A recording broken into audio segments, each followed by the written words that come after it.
When you're welcoming baby chicks, have everything prepared before they arrive. Hi, I'm Jody Henke. Chicks need a heat source, water, and a complete starter chick feed as you're living the country life. Living the Country Life. Ideas and inspiration for your place in the country. You can find more information on today's topic and from previous shows by visiting us online at livingthecountrylife.com. We'll return to the show after these messages. Whenever you're online, Living the Country Life is there too. Like us on Facebook and exchange tips and ideas with people who share your love for the country way of life. Follow us on Twitter at Small Farming for timely news and information. You can also find us on Instagram and Pinterest. See the latest inspired shot from our readers or add a garden tip to your boards. Living the Country Life has all the ideas for your home acreage. Visit us online at livingthecountrylife.com and find us on social media.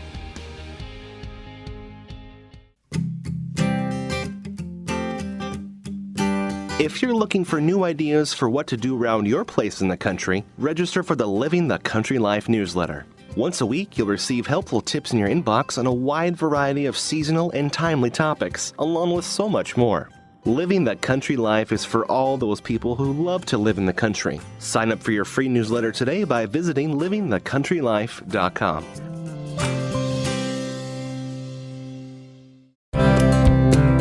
Bringing home baby chicks or hatching them within your own flock is a lot of fun. If you have everything set up for their arrival, you'll get them off to a good start. David Frame is an extension poultry specialist at Utah State University. He says the brooding pen should have at least 1.5 inches of pine shavings for bedding and set up either a red or white heat lamp in the center of the brooder so there's a temperature gradient. Chicks that like the heat can settle under the lamp, and those that prefer cooler conditions can move away from it. Frame says the same holds true when placing the feed and waterer. You don't want all the feed and the water right directly under the light, because if chicks don't feel comfortable at that heat at the particular time, they'll be on the perimeter and they won't have access to water and feed. My recommendation for feeder sources are linear feeders where you can kind of spoke them out away from the heat source so that along the line of that feeder, the chicks can find their range of comfort in order to eat. The same thing with the waters. You don't want them all in the same areas.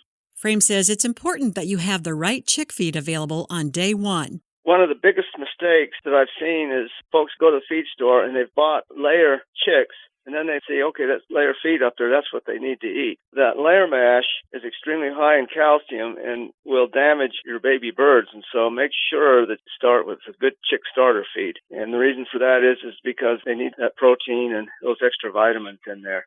After the first 24 hours and the chicks have found their food and water, Frame recommends raising the waterer about breast high up off the floor. The birds can still reach the water, but not slop it all over the place. And this also helps prevent contamination. Learn more about chick preparations at livingthecountrylife.com. I'll see you in the country. Living the Country Life. Ideas and inspiration for your place in the country. You can find more information on today's topic, share your tips, and post photos by visiting us online at livingthecountrylife.com.